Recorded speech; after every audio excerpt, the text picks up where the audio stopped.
Welcome to Time of Death. This video is for informational purposes and in no way meant to glorify or condone violence. In today's video, we'll be discussing the murder of Jesse Fujino.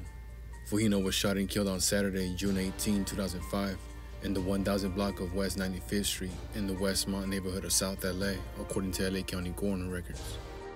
Philip Dorsett was subsequently arrested and charged with the murder. The following is the evidence at trial. On June 17, 2005, defendant Dorsett shot and killed the victim Jesse Fujino, an Evil Clan gang member known as Raton or Mousy. The victim was with Abel Soto, another Evil Clan member, and Sergio Soto, a tagging crew member, when he was shot.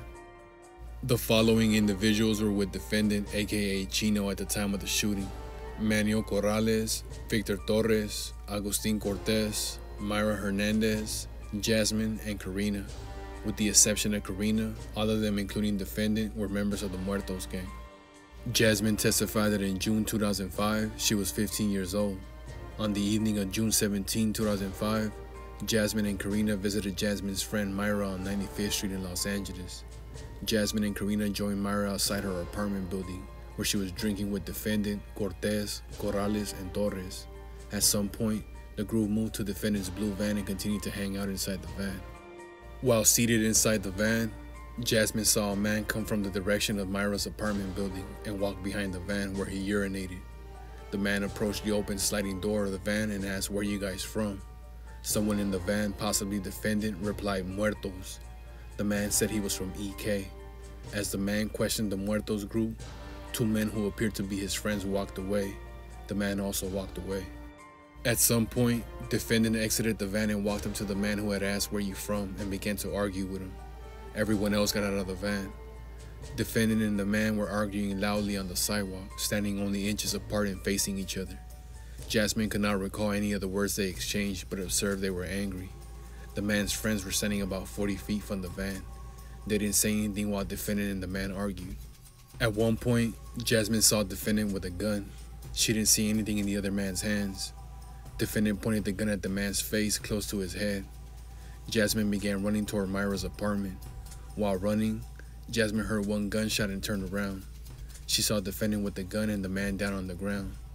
Jasmine then saw defendant run to his van and drive off with Corrales. Torres testified under a grant of immunity. He conceded he had prior felony convictions for domestic violence, assault with a deadly weapon, and possession of firearms and ammunition. On the day of the shooting, while Torres and a group of friends were hanging out in defendant's van, someone approached the van and some words were exchanged. As Torres began to leave, he heard the man ask, "Where you from?" As Torres walked in search of a liquor store, he heard multiple popping noises. When he returned to the location where the van had been parked, he didn't see the van or defendant. Officers learned that Abel Soto and Sergio Soto brought the victim to the hospital in a red Thunderbird around 9:30 p.m. Abel was an Evil Clan gang member and Sergio was a member of a tagging crew. The victim died from a gunshot wound that pierced the edge of his left eye. A bullet recovered during the autopsy was most consistent with a .380 cartridge used in a semi-automatic gun with a 3 or 4-inch barrel. The medical examiner estimated the barrel was about 12 inches away from the victim when the weapon was fired. Defendant was arrested on September 9, 2005.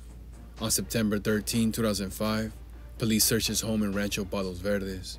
They found a visa for Mexico and defendant's name in the bedroom closet and defendant's passport on a shelf in the bedroom. Detective Michael Valento testified as a gang expert. He knew the victim as a member of Evil Clan. The area where the shooting took place was claimed by Crazy Riders, while Evil Clan claimed nearby streets. Detective Valento was not aware of any rivalry between Evil Clan and the Muertos. Following an initial jury trial, defendant was acquitted of first-degree murder and convicted of second-degree murder. The conviction was vacated after the Ninth Circuit Court of Appeals granted defendant's habeas petition due to ineffective assistance of counsel. At defendant's second trial, he claimed he shot the victim in self-defense. On January 11, 2018, following a second jury trial, defendant was convicted of second-degree murder, including a gun enhancement.